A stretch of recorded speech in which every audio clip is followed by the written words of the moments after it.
এই যে বাইমের শুটকি, সাথে দেশি ছোট আলু সিদ্ধ করে, এটা দেখা যায় আমার বাসার মোটামুটি সবাই খুব পছন্দ করে। ছেলেটা আগে পছন্দ করতো না, ছেলেটারও এখন খুব প্রিয় হয়েছে।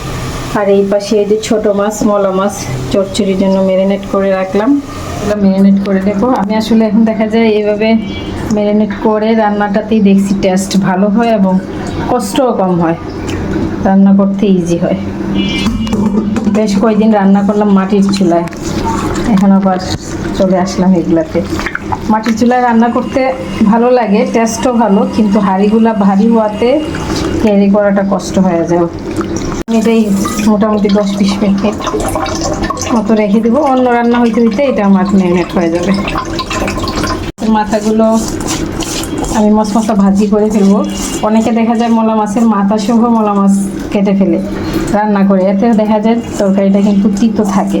বাট এইভাবে আলাদা মাথাগুলো নিয়ে একদম পানি থাকবে না, পানি থাকলে আবার মাথাটা ইয়ে হয়ে যাবে। পানি ছাড়া একদম শুকনো শুকনো মশমশা ভাজবে, আসলে সেটা তো খুব উপকার।